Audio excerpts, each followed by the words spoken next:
Hello friends, मैं जयवीर बिष्ट आप सभी का आपके अपने यूट्यूब चैनल मैथ्स मस्ती और साइंस पर बहुत बहुत स्वागत करता हूं।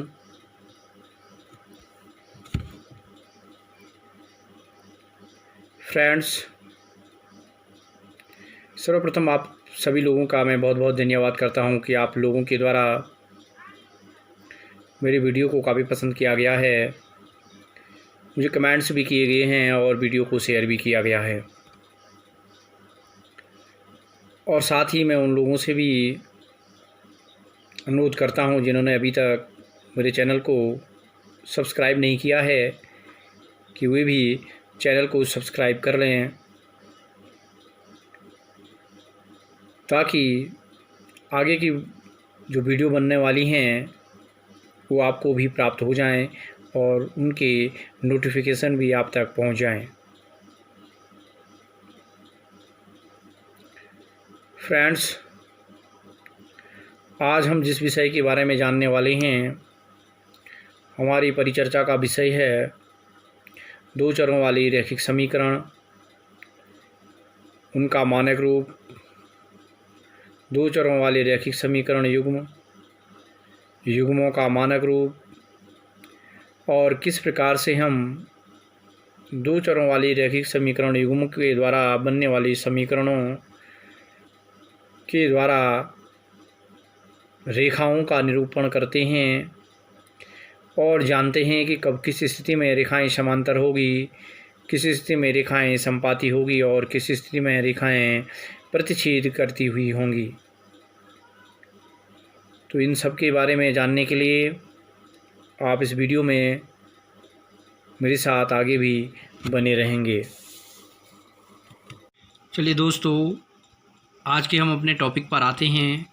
आज जिस विषय के बारे में हम जानने वाले हैं वो है दो चरों वाले रैखिक समीकरण। दो चरों वाले रैखिक समीकरण के बारे में आज हम जानने वाले हैं।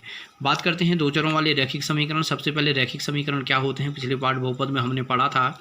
एक बार फिर से मैं आपको बता देता हूं कि रैखिक समीकरण ऐसे समीकरण जिनमें चर राशि की अधिकतम घात एक होती है, उन्हें क्या कहते हैं, रैखिक समीकरण कहते हैं। बात करते हैं दो चरों वाला रैखिक समीकरण, यानी ऐसे रैखिक समीकरण जिनमें दो चर उपस्थित होते हैं। कितने चर उपस्थित होते हैं? दो चर उपस्थित होते हैं। दो चरों वाले रैखिक समीकरण कहलाते हैं। और दो चरों वाले रैखिक समीकरण का मानक रूप ax plus B Y plus C equal to 0 होता है। ये इसका मानक रूप है, ax plus B Y plus C equal to 0। दो चरों वाले दो चर हैं, एक x है और दूसरा y है। इसकी विशेषता है जहाँ a b c वास्तविक संख्याएं हैं, जहाँ a b c वास्तविक संख्याएं आगे लिखा भी है, और तथा a और b का मान शून्य नहीं होना चाहिए। a और b का मान शून्य नहीं, अगर a का मान भी शून्य होगा तो ये वाला पूरा का पूरा पद 0 हो जाएगा, यानी ये फिर दो चरों में रैखिक समीकरण नहीं रहेगा। या b का मान ही 0 होगा तो ये पद भी अपने आप में नहीं रहेगा उसके बाद, क्योंकि ये 0 हो जाएगा तो ये तब भी एक पद में ही रैखिक समीकरण रहेगा। तो इसलिए a और b का मान भी हमेशा क्या नहीं होना चाहिए, 0 नहीं होना चाहिए। इस बात का हम ध्यान रखेंगे। जैसे कि उदाहरण है हमारे पास 2x धन 3y धन 5 बराबर 0। ये दो चरों वाले रैखिक समीकरण युग्म का एक मान है। a का मान यहाँ पे 2 होगा, b का मान 3 होगा और c का मान 5 होगा। तो इसे दो चरों वाला एक रैखिक समीकरण कहेंगे।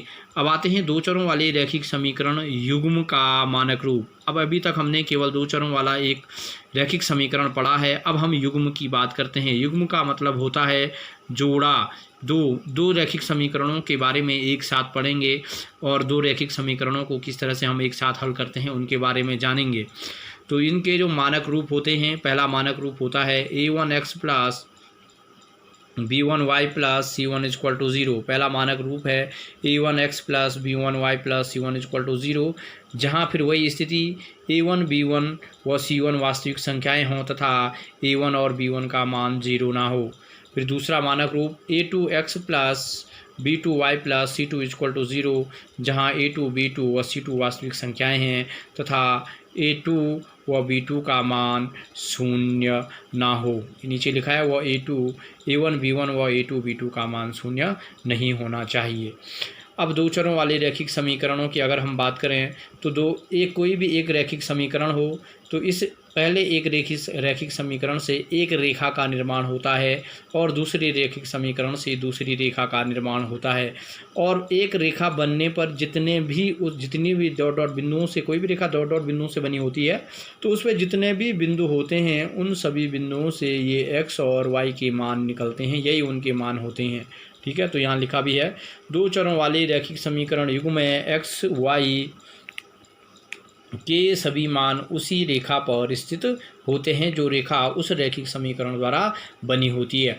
अब दो चरों वाले रैखिक समीकरण के जो युग्म हैं उन युग्मों को अगर हम हल करते हैं तो उनके द्वारा रेखाओं का निर्माण होता है और वो हल हमारे पास इनके जो गुणांक a1 b1 c1 और a2 b2 और c2 है इसके आधार पे करते हैं। तो जो हमारे पास सबसे पहली स्थिति आती है इस समीकरण के आधार पे कि यदि a1/a2 does not equal to b1/b2 हो, मतलब a1/a2 लिखते हैं, हल करते हैं तो उसका मान b1/b2 के अगर बराबर नहीं आता है तो इन रेखाओं के द्वारा इस समीकरण और इस समीकरण के द्वारा जो रेखाएं बनेंगी वो प्रतिच्छेद करती हुई रेखाएं होंगी और इनके द्वारा केवल एक अद्वितीय हल निकलेगा। अगर इसका हल निकलेंगे x और y का, इसमें भी x y का जो कॉमन मान निकलेगा वो केवल एक निकलेगा और रैखिक समीकरण युग्म का जो संगत होगा। अब देखते हैं, इसके नीचे मैंने दो उदाहरण लिखे हुए हैं, दो रैखिक समीकरणों को लिखा हुआ है, उनकी तुलना करके दिखा रहा हूँ। पहला x - 2y = 0 और दूसरा है 3x + 4y - 20 = 0। ये दो रैखिक समीकरण युग्म हमारे पास यहाँ पे दिख रहे हैं। अब देखेंगे पहले वाले में a1x + b1y = 0 है, c1 नहीं है, तो a1 का मान होगा x के साथ गुणांक जब कुछ नहीं होता है तो एक मान लिया जाता है, तो यहाँ पे एक निकला। b1 की जगह पे -2 है और c1 की जगह पे 0 है, क्योंकि c1 वाला पद इसमें है नहीं तो 0 लिखा जाता है। इसी तरह दूसरे समीकरण से अगर हम बात करें तो दूसरे समीकरण की बात करेंगे तो a2x + b2y + c2 = 0, तो a2 की जगह पे 3 है, b2 की जगह पे 4 है और c2 की जगह पे -20 है।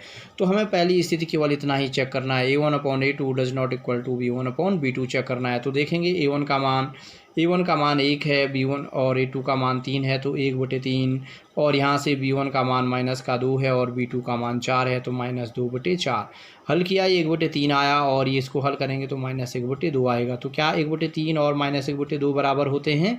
तो नहीं होते हैं, तो इसको डज नॉट इक्वल टू, यानी ये पहली वाली स्थिति। और इसके द्वारा जो रेखाएं बनेंगी वो प्रतिच्छेदी रेखाएं बनेंगी। यानी प्रतिच्छेदी का मतलब है जब हम इन रेखाओं का हल निकालेंगे तो हल निकालने के द्वारा इस तरह से, अगर हमारे पास ये निर्देशांक ज्यामिति है, केवल इसको समझने के लिए बना रहा हूँ मैं, छोटा सा ध्यान देंगे, बाकी आगे आपको प्रश्नों को हल करते हुए प्रश्नावली के समय समझाया जाएगा। तो ये केवल यहाँ पे हम शॉर्टकट में थोड़ा सा समझ लेंगे। तो क्या है कि अगर एक रेखा इस प्रकार से, इसके समीकरण के द्वारा अगर एक रेखा इस प्रकार बनेगी तो दूसरी रेखा कहीं ना कहीं इसको इस तरह से प्रतिच्छेद करते हुए मिलेगी और उसका जो अद्वितीय हल होगा, केवल एक बिंदु पे ही ये दोनों रेखाएं एक दूसरे को प्रतिच्छेद कर रही हैं, इसलिए इनका केवल इस बिंदु पे एक हल निकलेगा जहाँ पे इन दोनों ने एक दूसरे को प्रतिच्छेद किया और इसका हो, तब कहते हैं इसको कि एक अद्वितीय हल है और तथा ये संगत हैं। अब बात करते हैं दूसरी स्थिति की। दूसरी स्थिति है हमारे पास कि यदि a1/a2 = b1/b2 does not equal to c1/c2 हो, तो जब भी ऐसी स्थिति आती है इन गुणांकों की तुलना करने के बाद तो रैखिक समीकरण युग्म समांतर होते हैं। उनके द्वारा जो बनने वाली रेखाएं हैं वो एक दूसरे के समांतर होती हैं और असंगत होता है, सा इनका कोई हल नहीं निकलता है। हल नहीं मतलब यहाँ पे जो ये x और y है इनका कोई मान नहीं निकलता है। तो यहाँ से अगर हम तुलना करेंगे तो a1 = 1 निकलेगा, b1 = 2 निकलेगा और c1 = -4। ये a1 यानी यहाँ से 1 निकला, b1 ये 2 है और c1 -4 है। इसी तरह से नीचे वाले में a2 = की जगह पे क्या है, 2 है, तो यहाँ 2 लिख लेंगे और b2 की जगह पे 4 है, ये यहाँ पे तो 4 लिख लेंगे और c2 की जगह पे -12 है तो -12 लिख लेंगे।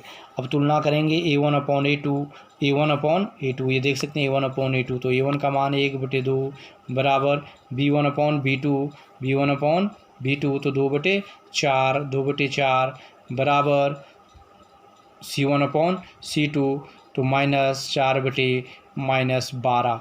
अब हल करेंगे, ये तो अपने सूक्ष्मतम रूप में है ही है, सबसे छोटे फॉर्म में है। अब हमें ध्यान देना है इन दोनों पे। तो ये कट के 2 ये कटा तो 1/2 आएगा, और अगर इसको काटेंगे तो 4 एकम 4 और 4 तियाँ 12, माइनस से माइनस कटा। तो स्थिति क्या आई हमारे पास, 1/2 बराबर 1/2 बराबर 1/3। तो ये दोनों तो बराबर हैं, लेकिन ये इसके बराबर नहीं है। समझ गए। तो ये इस तरह से रैखिक समीकरण। तो इसके लिए जब हम निर्देशांक ज्यामिति में अगर निर्देशांक पे रेखाएं बनाते हैं तो इनके द्वारा जो निर्देशांक ज्यामिति में बनने वाली रेखाएं हैं वो इस प्रकार से बनेंगी कि ये एक दूसरे के समांतर होंगी। कि अगर ये इस तरह से निर्देशांक ज्यामिति है, ये इसका मूल बिंदु है, ये x1 है, ये x डैश है, और ये ऊपर की ओर अगर y है तो ये नीचे की तरफ y डैश है। ये हमारे पास एक निर्देशांक ज्यामिति है और ये इसका मूल बिंदु है। तो इस पे बनने वाली जो रेखाएं हैं तो वो क्या होंगी, एक दूसरे के समांतर होंगे। अगर एक रेखा इस प्रकार से जा रही है तो दूसरी रेखा ठीक इसके समानांतर होगी, यानी ये दोनों रेखाएं आपस में क्या होंगी, समांतर होंगी। ठीक है। तो ये पहली रेखा, अगर हमारा पहला समीकरण x + 2y - 4 का है तो दूसरी जो रेखा ऊपर की तरफ है वो 2x - 4y - 12 की होगी, ये दोनों की रेखाएं। ठीक है। तो इस तरह से ये क्या है, अब इनमें कोई हल नहीं, x और y का कोई मान नहीं निकला क्योंकि ये एक दूसरे के समांतर हैं, तो इसलिए कहते हैं इसमें समीकरण युग्म का कोई हल नहीं है, x के कोई मान नहीं निकलेंगे। अब तीसरी स्थिति की ओर आते हैं कि जो तीसरी स्थिति हमारे पास है, तीसरी स्थिति की यदि a1/a2 equal to b1/b2 equal to c1/c2 हो, यानी कि ये तीनों की तीनों स्थितियों में ये तीनों के तीनों मान अगर बराबर होते हैं तो उस स्थिति से इनके द्वारा बनने वाली रेखाएं समपाती होंगी,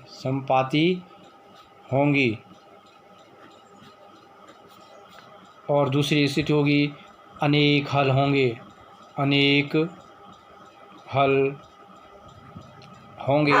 और तीसरी संगत असंगत की अगर बात करें तो आश्रित संगत होता है, आश्रित संगत की स्थिति आती है, आश्रित संगत की।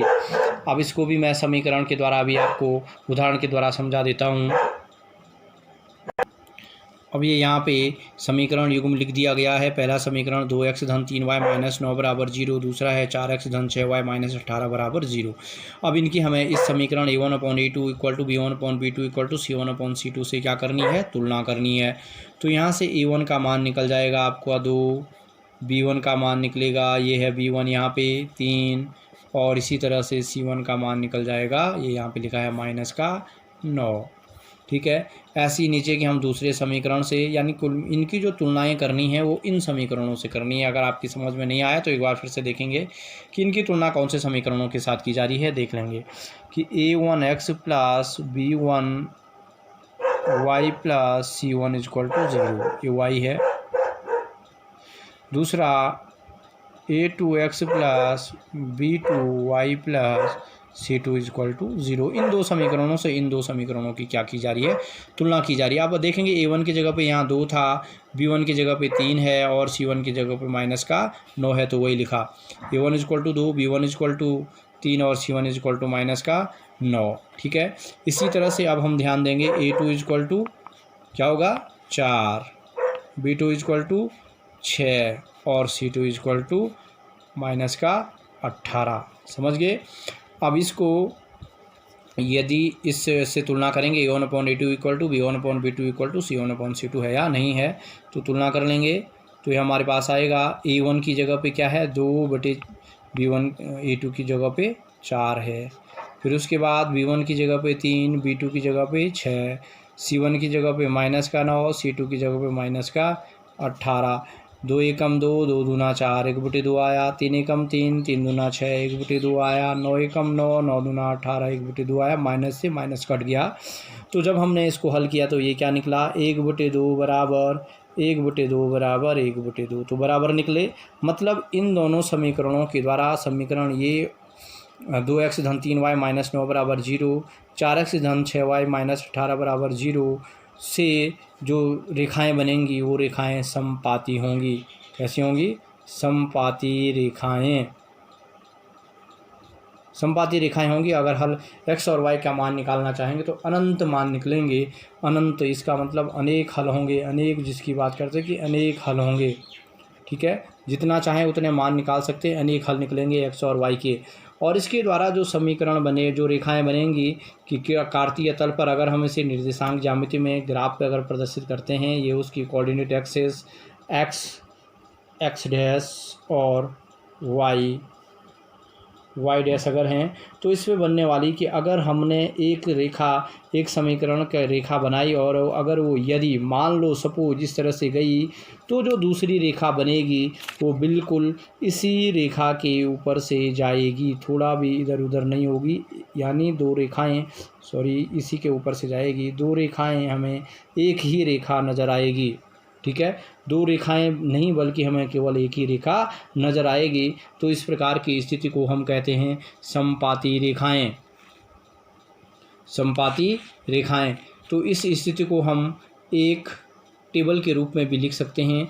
तो आइए किस तरह से हम इसको टेबल के रूप में लिख सकते हैं, आगे देखते हैं किस तरह से हम टेबल के रूप में लिख सकते हैं। सबसे पहले यदि a1/a2 does not equal to b1/b2 हो, तो रेखाओं की जो स्थिति होगी वो किस प्रकार की होगी, ये प्रतिच्छेदी रेखाएं होंगी। यानी वो रैखिक समीकरण युग्म के द्वारा जो रेखाएं बनेगी वो प्रतिच्छेदी रेखाएं होंगी। कैसी रेखाएं होंगी, प्रतिच्छेदी रेखाएं होंगी, ठीक है। a1/a2 does not equal to b1/b2 प्रतिच्छेदी रेखाएं। मान की बात करेंगे x और y के कितने मान निकलेंगे, तो केवल एक हल होगा, एक हल, जिसको हम दूसरे शब्दों में कहते हैं अद्वितीय हल। कैसा हल निकलेगा, अद्वितीय हल निकलेगा इसका। अद्वितीय हल का मतलब केवल एक ही उत्तर आएगा, x और y के मान। और जो रैखिक समीकरण युग्म होंगे वो संगत होंगे। रैखिक समीकरण युग्म किस प्रकार के होंगे, संगत होंगे, ठीक है। उसके बाद हम आते हैं इसी की दूसरी स्थिति पे कि यदि a1/a2 equal to b1/b2 does not equal to c1/c2, तो ऐसी जो स्थिति होती है वो इसके द्वारा, इन समीकरण युग्मों के द्वारा बनने वाली जो रेखाएं होंगी वो समांतर रेखाएं होंगी। कैसी रेखाएं होंगी, समांतर रेखाएं होंगी। और इसका कोई हल नहीं होगा। उत्तर यानी x और y के अगर मान निकालना चाहें तो कोई हल नहीं होगा, कोई मान नहीं निकलेगा, कोई मान नहीं निकलेगा। और रैखिक समीकरण युग्म असंगत होंगे। कैसे होंगे, असंगत होंगे। उसके बाद तीसरी स्थिति हमारे पास है, यदि a1/a2 equal to b1/b2 equal to c1/c2 है, तो इस प्रकार की जो रेखाएं हैं वो संपाती होंगी। संपाती पहले भी बता चुका हूँ, संपाती का अर्थ है